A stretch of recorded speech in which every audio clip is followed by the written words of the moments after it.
po nagsabi, hindi po ako naniniwala kay Trillanes. Kasi iba po yung pagpapaliwanag niya.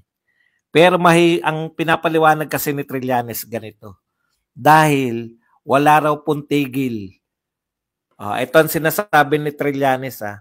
May mga pro-Duterte, lalo na yung mga retired official, na walang tigil na nangangampanya dito sa mga PMA, yung mga PMA groups, siguro mga chatter o di mga chat group, di ba?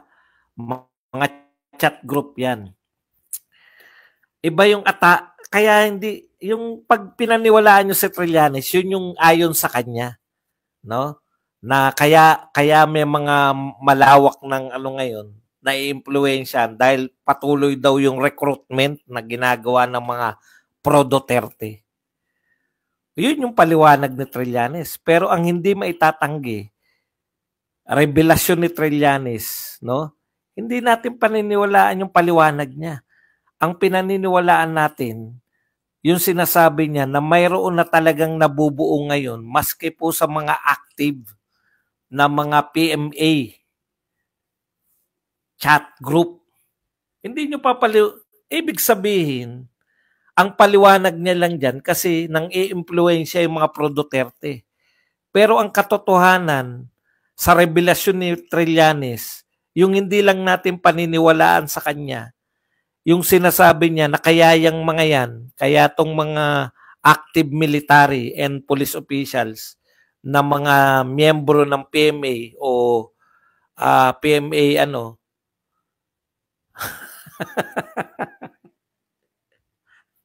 kala ko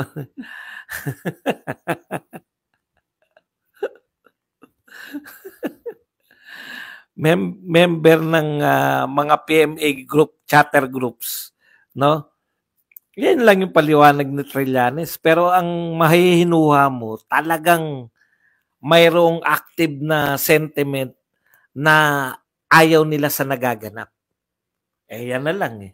Kitang-kita natin, sino pong matino ang hindi magagalit na lahat yan ay ilalagay sa Lahat po to ay ilalagay lang sa ayuda na hindi mo maintindihan kung bakit mamimigay ng ayuda. Lalo na yung AKAP, yan po ang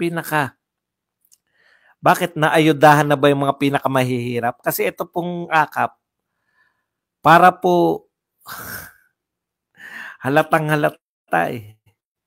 Okay lang yung binibigyan mo ng ayuda, yung yung 4-piece, pansamantala yan, mahirap sila. Pag graduate yung anak nila, tapos na.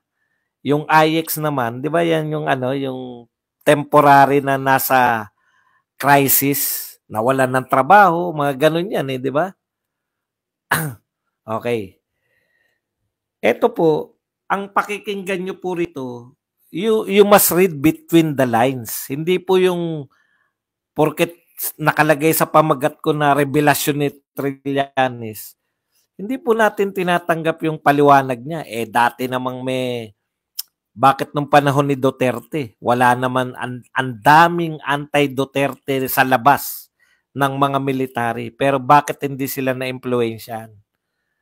Ang lalakas mang-impluensya, yung media kalaban lahat ni Duterte. Oligarko kalaban lahat ni Duterte. Yung mga dilawan kakamping kalaban ni Duterte. Pero bakit hindi na-impluensyahan yung mga aktibong militar? Di ba? Kasi nakikita nila matuwid si Duterte. Kahit na anong kumbinsi mo dyan sa mga militar at pulis na mga aktibo, pag walang nakikitang mali sa ginagawa mo, bakit naman sila? Tandaan nyo, galing na tayo sa katakot-takot na kudita. Ayaw na nila hanggat maaari. Pero ngayon, sa revelasyon na to ni Trillanes, talagang kayo na po muna ang makinig, no? Uunawain po natin, meron talaga na. Yung chatter sa... pakinggan natin, Yun. And ito, no? Yung chatter sa PMA chat groups, masyadong significant. Hindi na ito static. Kaya... Okay. Paliwanag lang natin ng konti. Yung chatter sa PMA group, masyadong significant. So, totoo na po to. Hindi na po to static. Mga termino siguro to ng mga militar. No? Yung mga ginagamit dito ni Trillanes. Significant na, makatotohanan na yung mga disgusto ng mga PMAyer. At mahihinuha nyo rin sa kanya na hindi lang po mga retired tong mga may mga hindi na po nagugustuhan tong nagaganap ngayon, kundi mga active din. Tuloy-tuloy na po natin. Makikita mo na kung meron sila ngayon, lalo ng palakas ng palakas yan. Remember, iisipin nila pag nakapwesto si Sara, ano yung pwestong ibibigay sa kanila. So merong ganong personal interest na papasok yan. Yung progressive military career na sinasabi natin sa PMA. Okay. Doon niya lang pinapaliwanag. No? Unang sinasabi ni Trillanes, mayroon ng maliwanag na to, no? Hindi na to biruan. No? Yung mga ugong, hindi na po to simpleng ugong lang. Yung sinasabi ni Marcos na ingay lang, hindi na po to simpleng ingay. Totoo na po to. Marami ng galit na militar. Kaya lang, ang sinasabi lang ni Trillanes, eto hindi ka panipaniwala, na kaya merong mga militar, kasi gusto niya sabihin na tong mga militar na to ay mga mapagsamantala. Sasamantalahin nila kasi mukhang baka manalo na si Sara Duterte. Naghahanap na sila ng posisyon. Progressive military career. Hindi naman ganyan yung mga militar mag-isip. Doon muna tayo sa mapagkakasunduan natin. No? Hindi ako naniniwala na yung mga militar, PMA yan eh. Magiging tataas yung mga yan sa ayaw nila sa gusto. Magiging official sila. At saka mga maginoo to. Ang sinasabi lang ni Trillanes, doon lang tayo yung dahilan. Kasi parang gusto niyang sabihin na kanya-kanya ng sip-sip kay BP Sara. Pero ang maliwanag dito, baka anytime, no? Hindi natin alam kasi hindi na raw ecstatic eh. Hindi ako nagsasabi nito Si Trillanes po to. Could be too tempting for these PMAers to resist. Meron kasing mga Duterte, lalo na sa mga retired ranks. And masyado silang bold sa kanilang mga pronouncements. They're looking for any opening against the administration. And yun na nga, several months, a year or two down the road, what if magkaroon ng ganong crisis, papasok ito. And ngayon yung mga active, magbe-break ranks ito. Yun yung nakikita natin. Kasi merong, may active, mga proactive na nagre-recruit at nagbubuyo, nag-agitate. Yun ang mahirap. Okay. Kasi sa panahon... Okay.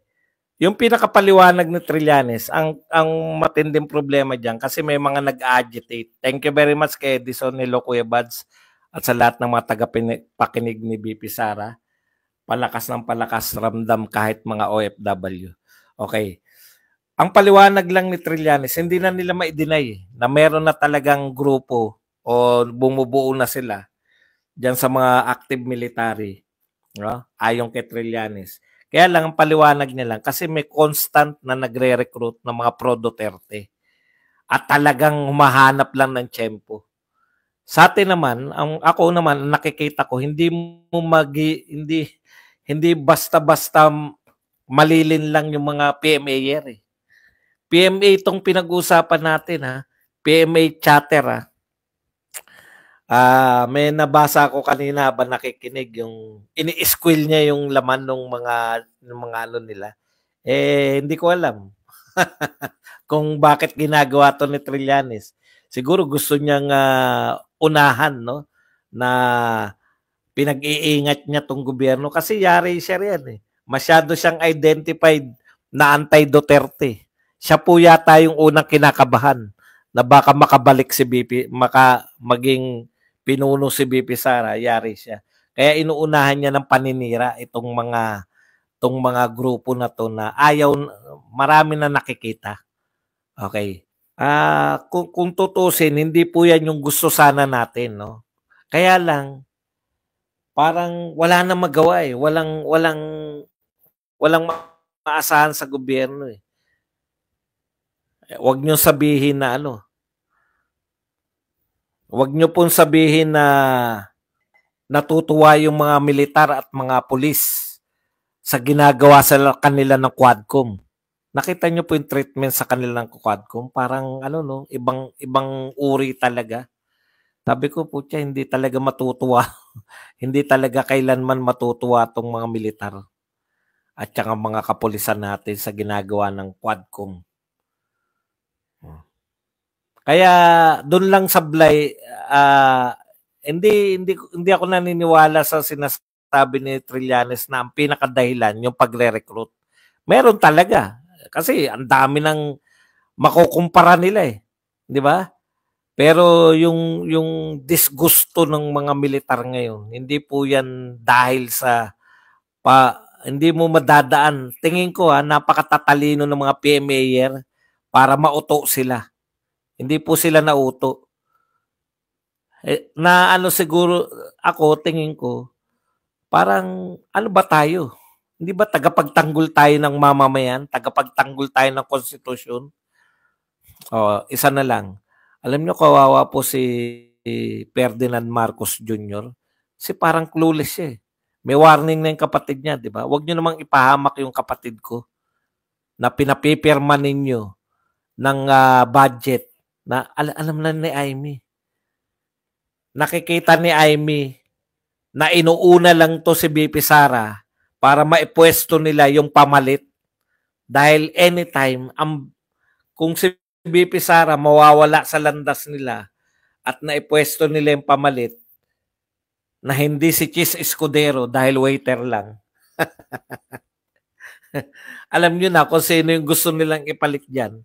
Kasi po, members ng Senate at House of Representatives ang malamang na maipalit dyan, no? Malamang hindi si Chis.